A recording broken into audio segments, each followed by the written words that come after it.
ಚಿಕ್ಕದನ್ನ add ಮಾಡಿಕೊಂಡು ಅವ್ರ ಜೊತೆ ಮಾತಾಡ್ತಾ ಇರಲಿಲ್ಲ. ಮನೇಲಿ ಎಲ್ಲರೂ ಇದ್ರೂ ನಾನೇ ಸಪ್ರೇಟ್ ಆಗಿರ್ತಾ ಇದ್ದೆ.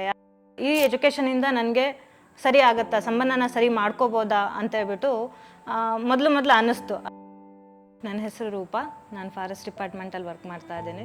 ಸೊ ನನ್ನ ಮದುವೆ ಆಗಿ 9 ವರ್ಷ ಆಯಿತು. ಆ 9 ವರ್ಷದಲ್ಲಿ ಮೊದಲನೇ 4 ವರ್ಷ ನಾನು ಖುಷಿಯಾಗಿದ್ದಿದ್ದೇ ಇಲ್ಲ.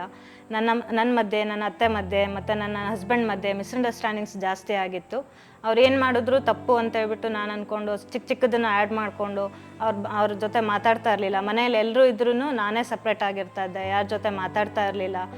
ಇದರಿಂದ ಕಿರಿಕಿರಿ ಜಾಸ್ತಿ ಆಗ್ತಾಯಿತ್ತು, ನನಗೆ ಮನೇಲಿ ಇರೋದಕ್ಕೆ ಆಗ್ತಾ ಇರಲಿಲ್ಲ. ಆ ಥರ ಇದ್ದಾಗ ನಾನೇನು ಮಾಡಿದೆ, ಸಪ್ರೇಟಾಗಿ ಹೋಗಬೇಕು, ಇನ್ನು ಒಟ್ಟಿಗೆ ಇದ್ರೇ ನಾವು ಖುಷಿಯಾಗಿರಲ್ಲ ಅಂತೇಳ್ಬಿಟ್ಟು ಸಪ್ರೇಟಾಗಿ ಹೋಗ್ಬೇಕಂತ ಡಿಸೈಡ್ ಮಾಡಿದ್ದೆ. ಸೊ ಆ ಟೈಮಲ್ಲಿ ನನಗೆ ಇದೊಂದು ಎಮೋಷ್ನಲ್ ಎಜುಕೇಷನ್ ಅನ್ನೋದೊಂದು ಸಿಕ್ತು. ಈ ಎಜುಕೇಷನಿಂದ ನನಗೆ ಸರಿ ಆಗುತ್ತಾ, ಸಂಬಂಧನ ಸರಿ ಮಾಡ್ಕೋಬೋದಾ ಅಂತೇಳ್ಬಿಟ್ಟು ಮೊದಲು ಅನ್ನಿಸ್ತು. ಆದರೆ ಈ ಎಜುಕೇಷನ್ ತೊಗೊಳ್ತಾ ನನಗೆ ಒಂದು ಕಾನ್ಫಿಡೆನ್ಸ್ ಬಂತು. ಓಕೆ, ಇದನ್ನ ಅತ್ತೆ ಜೊತೆ ನಾನು ಹೀಗಿರಬೇಕು, ಈ ಸಂಬಂಧನ ನಾನು ಹೀಗೆ ರೆಡಿ ಮಾಡ್ಕೋಬೇಕು ಅಂತ ಕಲ್ತ್ಕೊಂಡೆ. ಮತ್ತು ನನ್ನ ಫ್ಯಾಮಿಲಿನ ಹೇಗೆ ನೋಡ್ಕೋಬೇಕಂತ ಕಲ್ತ್ಕೊಂಡೆ.